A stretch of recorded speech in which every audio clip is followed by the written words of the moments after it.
नमस्कार, म राजेश हमाल। भनिन्छन् यदि तपाईँ कुनै राज्यको या राष्ट्रको नागरिक हुनुहुन्छ भने तपाईँ राजनीतिबाट टाढा रहे तापनि राजनीतिक क्रियाकलाप र गतिविधि तपाईबाट टाढा रहँदैन। विश्व राजनीति या आफ्नो राष्ट्रको राजनीति क्रियाकलाप र गतिविधिले प्रत्येक नागरिकलाई प्रत्यक्ष या अप्रत्यक्ष रूपमा असर पारि नै रहेको हुन्छ। नेपालको वर्तमान राजनीतिको उतार चढाव र अझ भन्ने भने किचोलोले प्रत्येक नेपाली नागरिकलाई कुनै न कुनै हिसाबबाट असर परेको छ। अझ भन्ने हो भने एक किसिमको अन्योलताको वातावरण पनि सिर्जना गरेको छ।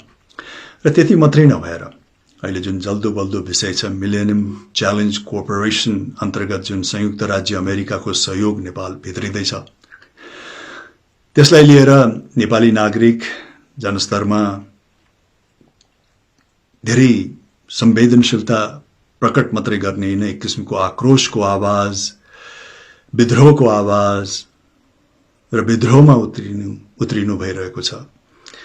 यसप्रति सरकार र राज्य अत्यन्त नै संवेदनशील हुन जरुरी छ।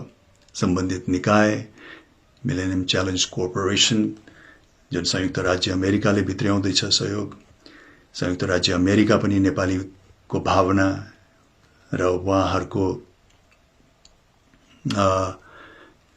जुन असन्तुष्टि छ त्यसप्रति संवेदनशील हुन जरुरी छ र नेपाली जनताको भावना र चित्त नबुझाइकन गरिएका क्रियाकलापहरूले मलाई लाग्छ दूरगामी असर पर्नेछ।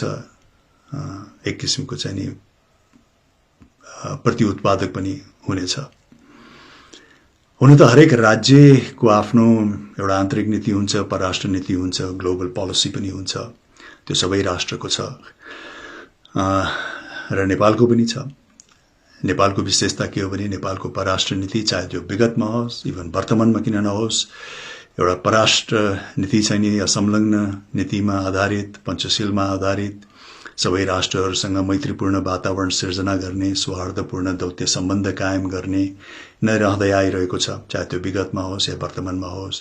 विश्व राजनीति विभिन्न तरिकाले धमिलिँदाखेरि पनि, विभिन्न कालखण्डमा विभिन्न किसिमको चाहिँ उतार चढाव विश्व राजनीतिमा आउँदाखेरि र शक्तिशाली राष्ट्रहरू चाहिँ आफ्नो आफ्नो कोणमा मात्रै सीमित हुँदाखेरि पनि नेपालले विश्वलाई हेर्ने नजर जहिले पनि मैत्रीपूर्ण रहेको छ र सबै राष्ट्रहरूसँग, विभिन्न कोणमा उभिएका राष्ट्रहरू चाहे त्यो शीत युद्धमै किन नहोस्, सबैसँग चाहिँ नि त्यही किसिमको मैत्री भाव, मैत्रीपूर्ण वातावरण, सौहार्दपूर्ण दौत्य सम्बन्ध नै कायम हुँदै आइरहेको छ र त्यसैको प्रतिफल पनि यी सबै राज्यहरूले कुनै न कुनै हिसाबबाट विगतमा नेपाललाई सहयोग पुर्याउँदै आइरहनु भएको छ। नेपालको अर्थतन्त्रलाई, नेपालको विकासलाई, नेपालको सामाजिक स्तरमा कुनै न कुनै चाहिँ नि सहयोग पुर्याउँदै आइरहेको छ।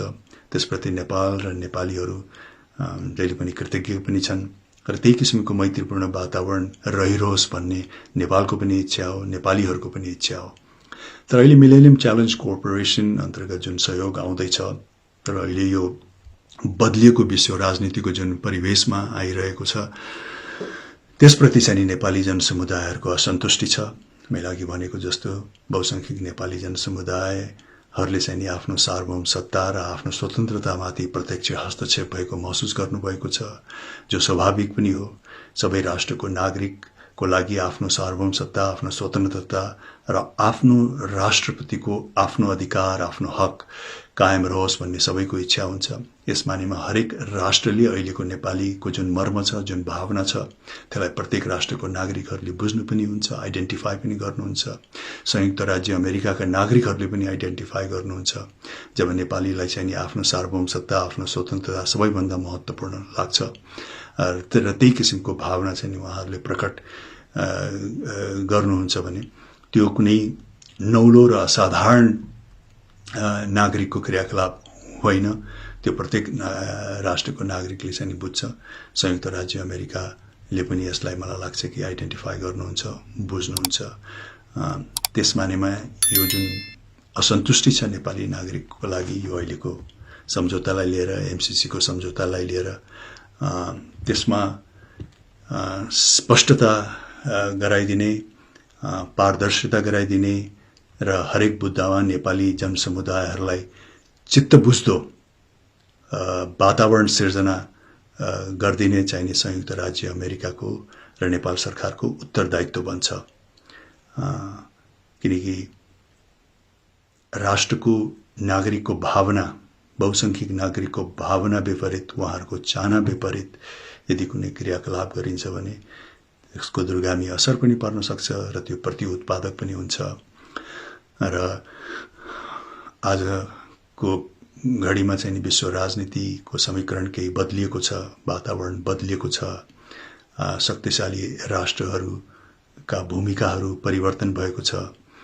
र आज यो इन्फर्मेसन एजमा, इन्टरनेट एजमा हरेक राष्ट्रको क्रियाकलाप गतिविधिबाट हरेक राष्ट्रको नागरिकहरू, विशेष गरिकन युवाहरू चाहिँ सचेत हुनुहुन्छ, जानकार हुनुहुन्छ।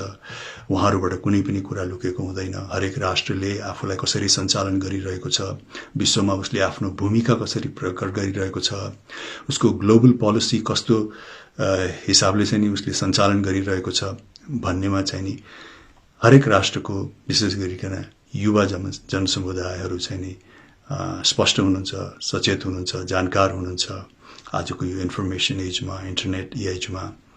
त्यसैले शक्तिशाली राज्यहरूले पनि आफ्ना क्रियाकलापहरू विश्वमा असाध्यै जिम्मेवारीपूर्वक सञ्चालन गर्न अत्यन्त नै जरुरी छ।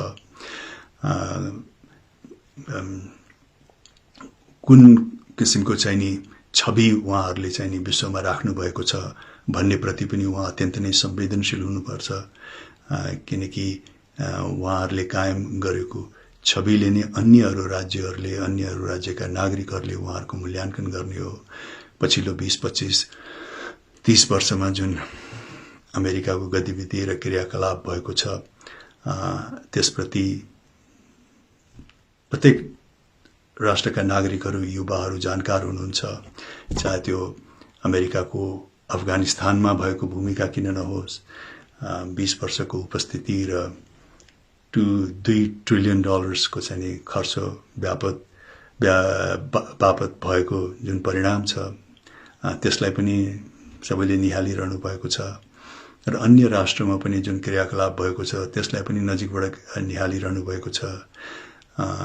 विशेष गरिकन शक्तिशाली राष्ट्रहरू, संयुक्त राज्य अमेरिकाको आन्तरिक राजनीति कस्तो हिसाबले चलिरहेको छ भन्ने कुरा पनि विश्वको नागरिकहरू चाहिँ जानकार हुनुहुन्छ, त्यसमा सचेत हुनुहुन्छ। त्यसैले पनि शक्तिशाली राष्ट्रहरूले आफ्नो छवि, आफ्नो इमेज प्रति चाहिँ अत्यन्त नै संवेदनशील र जिम्मेवार हुन जरुरी छ। किनकि यदि छवि धमेलिएको खण्डमा, छवि बिग्रिएको खण्डमा चाहिँ नि फेरि विश्वले त्यो राष्ट्रलाई हेर्ने नजर पनि बदलिन सक्छ, परिस्थिति पनि बदलिन सक्छ, विश्वासको स्तर पनि घट्न सक्छ। त्यस मानेमा चाहिँ नि शक्तिशाली राष्ट्रहरू अत्यन्त नै जिम्मेवार हुन जरुरी छ। र आज आएर जुन सहयोग संयुक्त राज्य अमेरिकाले गर्दैछ मिलेनियम च्यालेन्ज कर्पोरेसन अन्तर्गत नेपाललाई, नेपाली जनसमुदायहरूले त्यही विश्वमा अहिले हालसालै पछिल्लो 20-25-30 वर्षमा अमेरिकाले प्रदर्शन गरेको आफ्नो छविले पनि भूमिका खेलेको हुन सक्छ। र जुन किसिमको चाहिँ नि MCC को सम्झौता पत्र छ त्यसमा लेखिएका बुदाहरूप्रति पनि असन्तुष्टि भएको छ। त्यसैले एउटा ठुलो जिम्मेवारी छ शक्तिशाली राष्ट्रको लागि कि आफ्नो छविप्रति अन्य राष्ट्रको नागरिकहरूलाई विश्वास दिलाउनु र उहाँहरूको असन्तुष्टिलाई चाहिँ नि स्पष्ट पार्नु मा चाहिँ ठुलो भूमिका रहनेछ।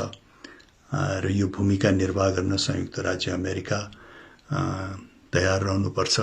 किनकि कुनै पनि राष्ट्रको नागरिकको चाहना र भावना विपरीत त्यो मुलुकमा गरेको क्रियाकलाप कहिले पनि सौहार्दपूर्ण हुँदैन र त्यसले दूरगामी असर पार्छ र त्यो प्रति उत्पादक हुन सक्छ।